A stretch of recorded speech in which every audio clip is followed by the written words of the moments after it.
По заканите на граѓанските активисти дека со жив штит ќе го бранат водно ако владата не го смени проектот за гасификација кон Гостивар, вице-премиерот Кочо Ангјушев дециден нема да се менува постојната траса. За Ангјушев менувањето ќе значи одложување на гасификацијата на некои региони за околу 5 години поради издавањето на нови одобренија за градба, а проблемот може да се реши со тоа што за секој исечено дрво ќе се посадат најмалку 10.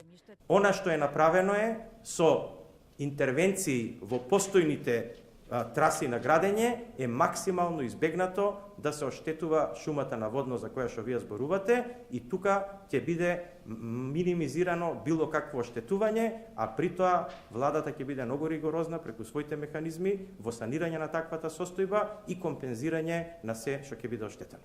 Граѓанските активисти од иницијативата Го сакам водно не попуштаат и веќе најавија дека ќе направат се само да го спречат уништувањето на шумата. Според невладините, иако инвеститорот МЕР и фирмата изведувач Rapid Build најавуваат дека ќе го ревитализираат просторот, невозможно е повторно да се пошумат километрите од трасата каде што ќе поминуваат цевките за газ.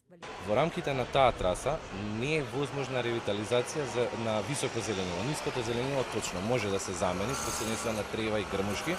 Меѓутоа, дрвјата со својот коренен систем би можеле да направат оштетување на самиот гасовод, значи на самата гасоводна цевка со корењата, а плюс самата траса треба да биде лесно достапна за противпожарно возило. Граѓанската иницијатива во преговорите кои се водат скоро 2 месеци, а во кои беа вклучени засегнатите страни, констатирале низа неправилности во постапките за издавањето на одобренијата. Тврдат дека има и друга траса по која може да се гради гасоводот и поминува од северната страна на Скопје, но иако ова решение било разгледувано неколку пати, од необјасними причини не било прифатено. Од градот Скопје се оградуваат и велат дека немаат ништо со проектот, а државната компанија Македонски енергетски ресурси, која се јавува како инвеститор, веќе информираше дека за овој проект има правосилно одобрение за градба уште од декември 2016 година. МЕР гасификацијата испланирала да поминува по сртот на водно за да заштеди пари кои треба да ги платат за експроприација на земјиштето.